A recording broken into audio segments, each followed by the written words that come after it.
अस्सलाम वालेकुम जी, welcome back to BR's official YouTube channel. आज की वीडियो मैं बना रहा हूँ उन कुछ भाइयों के लिए जो पिछले 2-3 हफ्तों से मुझे फ़ोन कर रहे हैं। मेरी कमीज़ थोड़ी गीली है, इसके लिए माजरत। ट्यूबवेल में नहा के निकले हम लोग। कुछ भाई काफ़ी दिनों से मैसेजेस कर रहे हैं जो कि खीरे के बारे में बड़ी ज़्यादा इन्फॉर्मेशन लेना चाह रहे हैं मेरे से। लगातार उन लोगों से मेरी गपशप चल रही है। कुछ लोग ये भी पूछ रहे हैं कि टनल कैसे लगाते हैं और बेड्स कैसे निकालते हैं और वो सारी डिटेल। तो मैंने सोचा कि एक डिटेल वीडियो बना दूँ खीरे के ऊपर। पहली कुछ वीडियोस मौजूद हैं लेकिन उसमें मुझे भी इतना एक्सपीरियंस नहीं था, सो अब थोड़ा सा एक्सपीरियंस हो गया तो इस मामले में मैंने कहा एक डिटेल वीडियो बना दूं।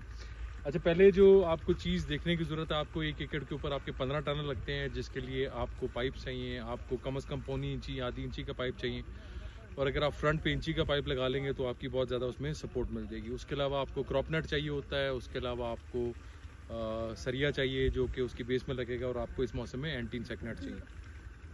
टनल्स आप 2-2 के भी बना सकते हैं, 3-3 के भी बना सकते हैं। आप उसको सीना आपको खुद पड़ता है। अगर आपको एंटी इंसेक्ट नेट चाहिए, आपको पाइप्स चाहिए, सरिया चाहिए या क्रॉप नेट चाहिए, तो आप हमारे नीचे व्हाट्सएप नंबर के ऊपर रब्ता कर सकते हैं। हम आपको सारी चीज़ें नहीं प्रोवाइड कर सकते हैं, और अगर यूज्ड अवेलेबल हुई तो हम वो भी आपको अरेंज करके दे सकते हैं।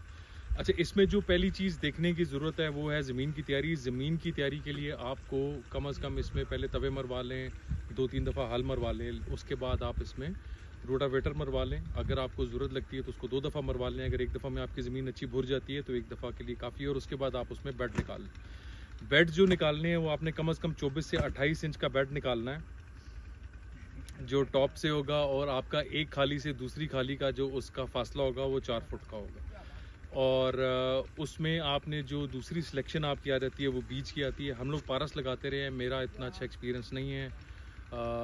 हमेशा 3 से 4 दफ़ा हमने लगाया, हमें हमेशा जर्मिनेशन का इशू आया। फ्रूटिंग ठीक दे जाता है, बीमारियां भी कुछ हद तक बर्दाश्त कर जाता है, लेकिन मेन मसला जो है वो जर्मिनेशन का है। आपके 16, 17, 18 शॉप उसमें पैकेट लगते ही लगते हैं, तब जाके आपके टनल्स भरते हैं। 60-70% से ऊपर उसकी जर्मिनेशन हमें नहीं मिली। हम लोगों ने एक जगह पे मैक्सवेल सिजेंटा का लगा के ट्राई किया था, उसके अच्छे रिजल्ट्स थे। इसके अलावा आप हाजी सन्स का ट्राई कर सकते हैं। इसके अलावा आप याला ट्राई कर सकते हैं, और इसके अलावा आप एक दो और चीज़ हैं जिनके मुझे भी नाम याद नहीं, वो मैं आपको लिख दूँगा। अच्छा, इसमें आप इस मौसम में डायरेक्ट सीड लगा सकते हैं। सीड का ट्रीटमेंट कर लें। जो सिजेंटा का सीड है मैक्सवेल, उसको ट्रीटमेंट की ज़रूरत नहीं है, वो ऑलरेडी ट्रीटेड होता है। उसको आप डायरेक्ट लगा दें और 3 दिन के लिए अपना बंद कर दें टनल, और आपकी 3 दिन के अंदर जर्मिनेशन हो जाएगी। जहाँ जहाँ आपको लगता नहीं है वहाँ पे आप दोबारा बीज लगा दें। और इसकी अच्छी चीज़ ये है कि 3 दिन के अंदर जर्मिनेशन हो जाती है, और एग्जैक्ट आपको कोई 35-40 दिन के अंदर ही अपनी पहली प्रोडक्शन भी दे देता है। अच्छा, इसमें जो बाकी चीज़ें आपकी देखने वाली हैं, इसमें बहुत सी बीमारियां आती हैं। बीमारियों के लिए आप 4 से 5 फंजीसाइड और इंसेक्टिसाइड अपने उस पर रख लें। अगर आपको समझ नहीं भी आती है, खीरा जो है वो नाजुक फसल है। हर तीसरे दिन आपने जब वो 6 इंच पे पहुंच जाए तो उसमें एक आपने स्प्रे करते रहना। उसमें आप कासोमिन ले लें, उसमें आप रिवस ले लें सिजेंटा का, उसमें आप एंट्राकॉल ले लें, और आप उसके अलावा आप कासोमिन हो गया, एंट्राकॉल हो गया, रिवस हो गया। उसके अलावा आप शुरू के मसाइल के लिए जो कि डंपिंग ऑफ होता है उसके लिए आप एलियट ले लें और टॉप्सिनम ले लें। और उसके अलावा आप एनपीके का स्प्रे ले लें, आप इजाबियान ले लें, और आप बहुत अच्छे रिजल्ट्स हैं टेकम एंड मैक्स के, ये ले लें। अगर आपको थ्रिप्स का और उसका कोई प्रॉब्लम आता है तो उसके लिए रेडिएंट और ओबेरॉन बहुत अच्छे स्प्रेज हैं, आप वो ले लें। और इंसेक्टिसाइड्स इतनी ज़रूरत वैसे नहीं पड़ती है टनल के अंदर, लेकिन अगर आपको फिर भी पड़े तो आप उसमें एमामेक्टिन ले सकते हैं, पेरीफ्लॉक्सिफेन ले सकते हैं। ये कुछ स्प्रेज हैं जो आप अपने उसके ऊपर रख लें, और हर तीसरे दिन आप ऑल्टरनेट स्प्रे करके इसको स्प्रे करते रहें। इसमें आपके जड़ के मसलों के भी स्प्रे हैं, फंजीसाइड्स भी हैं, इंसेक्टिसाइड्स भी हैं, डाउनी के लिए भी है, और मुख्तलिफ किस्म की बीमारियों के लिए भी है। अगर आपने ज़मीन में आपको लगता है कोई नीमाटोड या उसकी कोई बीमारी है तो उसको आप पहले फिप्रोनेल या उसके साथ या क्लोरोपेरीफास के साथ उसको आप फ्लड कर दें। हम लोग इसको ड्रिप के ऊपर लगाते हैं, आप इसको ओपन पे भी लगा सकते हैं। दोनों के लगाने का तरीका फ़र्क है। और इसके अलावा बात आ जाती है फर्टिलाइज़र की। ज़मीन की तैयारी में अगर आप गोबर डाल रहे हैं या मुर्गी की कुछ चीज़ डाल रहे हैं जो वेस्ट होता है, तो फिर आपको इसमें बेसिल खाद डालने की ज़रूरत नहीं।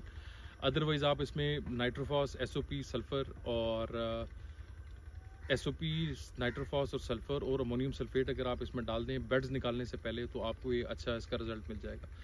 शुरू में जब आपका 6 इंच के ऊपर खीरा पहुंच जाता है तो आपको इसको पहली फर्टिलाइज़र जो देनी है वो नाइट्रोफॉस की है, क्योंकि शुरू में इसको फास्फोरस चाहिए। अगर आप ड्रिप से नहीं दे रहे हैं तो आप कोई भी फास्फोरस वाली इसमें वो दे दें, और उसके बाद साथ आपने नाइट्रोजन इसकी जो है वो रखनी है तेज़।